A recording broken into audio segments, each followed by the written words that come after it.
ماشاءالله د دیر پښتنو ماشاءالله مبارکم شه ستاسو غیرت ته په دواړه لاسه باندې سلام چې د 50,000 تنخواه دپاره زما محافظ زما کور ته د ټوپک سره وروختی دی چې ماشومان د یرې او یو خوب کې حیران دریان ولاړ دي او زما محافظه د پنجاب دلالي کوي او کلیام لګیا دی د کور تالاشي اخلي. خدای خبر چې د سجاد پښتین به داسې څه جرم کړی. دغه جرم دی چې د حق خبرې کوي او پښتون وطن ته مبارزه کوي او ځان ته څه نه غواړي، د ځان دپاره څه نه غواړي، پښتون وطن ته مبارزه کوي.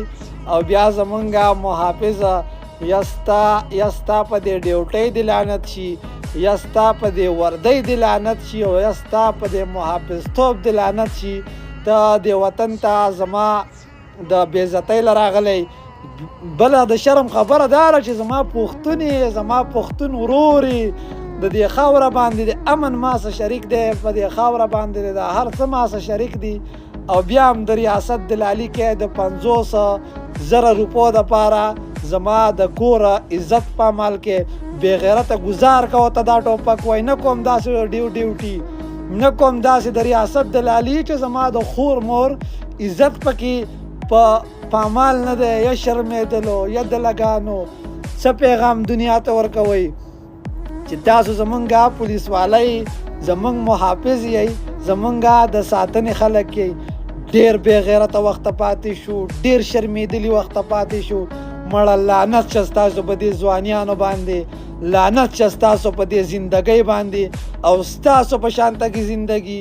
دا کم چې ورغلي او دا کم چې دغه غلط حرکتونه د دې پنجاب دپاره کوي، ستاسو په دې زندګۍ د لعنت شي او ستاسو شان زندګي او ستاسو شانته کې رزق دی الله تعالی زما سپیله ورنه ورکوي. لا ته شي په کم شرم باندې ګټې.